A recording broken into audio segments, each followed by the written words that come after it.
Hi everyone, this is Farhana and welcome to my channel Create and Live FNJ. A very special thanks to Zainab for being with me. আজকের recipe data দিয়ে চিংড়ি মাছের তরকারি। আরো video দেখতে আমার YouTube চ্যানেলটি visit অথবা সাবস্ক্রাইব করতে পারেন। পরবর্তী ভিডিও নোটিফিকেশন পেতে সাবস্ক্রাইব করবার পরে বেল চিহ্নটি ক্লিক করতে ভুলবেন না। এছাড়া আমার ফেসবুক পেজটি লাইক অথবা ফলো করে সাথেই থাকুন। প্রয়োজনীয় সবগুলো লিংক তথ্য সহ এই ভিডিও ডেসক্রিপশন বক্স এবং প্রথম কমেন্টে লেখা আছে। জানিয়ে দিচ্ছি উপকরণ। ডাটা টুকরা 1 কাপ, প্রতিটা টুকরা আছে 2 ইঞ্চি লম্বা। আমি এখানে পুঁই শাকের ডাটা নিয়েছি, আপনারা চাইলে ডাটা শাকের ডাটাও ব্যবহার করতে পারেন।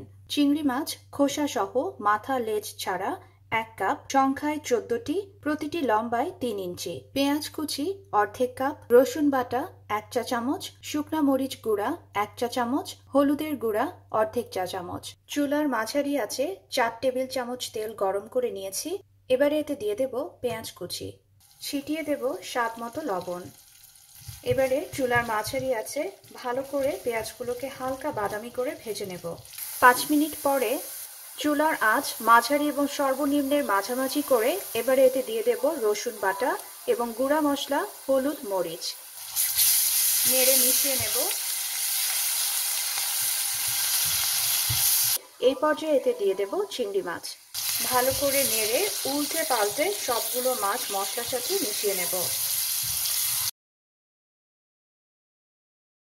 ঢাকনা দিয়ে ঢেকে চুলার আঁচ মাঝারি এবং সর্বনিম্নের মাঝামাঝি করে রান্না করব 3 মিনিটের জন্য। 3 মিনিট পরে আরেকবার চিংড়ি মাছগুলো একটু নেড়ে মিশিয়ে নেব। এবারে চিংড়ি মাছগুলোকে এক এক করে একটি পাত্রে তুলে রাখবো, কারণ ডাটা সিদ্ধ হতে বেশ খানিকটা সময় প্রয়োজন। যদি চিংড়ি মাছ এই সময় ধরে আমি রান্না করি তাহলে দেখা যাবে অনেক বেশি শক্ত, রাবারের মতো হয়ে গেছে। ডাটা রান্না প্রায় যখন হয়ে আসবে তখন আমি চিংড়ি মাছগুলোকে আবারও দিয়ে রান্না করে রান্নাটি শেষ করব। এবারে এতে দিয়ে দিয়েছি ডাটা এবং 10 সেকেন্ড খুব ভালো করে নেড়ে মিশিয়ে এবারে ঢাকনা দিয়ে ঢেকে চুলার মাঝারি আঁচে রান্না করব 3 মিনিটের জন্য। 3 মিনিট পরে এবারে এতে দিয়ে দেব 2 কাপ পরিমাণে পানি। একবার একটু নেড়ে দেব। ঢাকনা দিয়ে ঢেকে চুলার আঁচ মাঝারি করে রান্না করব অন্তত পক্ষে 10 মিনিট। 10 মিনিট পরে ডাটাগুলো অর্ধেকের বেশি সিদ্ধ হয়ে গেছে। এবারে এতে দিয়ে দেব চিংড়ি মাছ।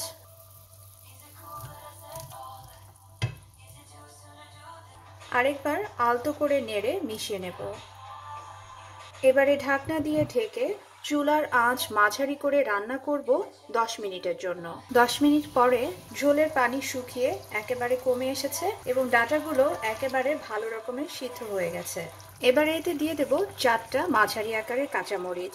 খুব সুন্দর গন্ধ যোগ করবে, তবে আপনারা যদি কেউ কাঁচামরিচ না দিতে চান সেক্ষেত্রে না দিলেও চলবে। আবারও ঢাকনা দিয়ে ঢেকে চুলার আঁচ মাঝারি করে রান্না করব 3 মিনিটের জন্য। 3 মিনিট পরে তরকারিটা একেবারে পরিবেশনের জন্য তৈরি। এই পর্যায়ে চুলার আঁচটা বন্ধ করে ঢাকনা দিয়ে ঢেকে চুলার ওপর থেকে সরিয়ে 5 মিনিট রেখে দেব।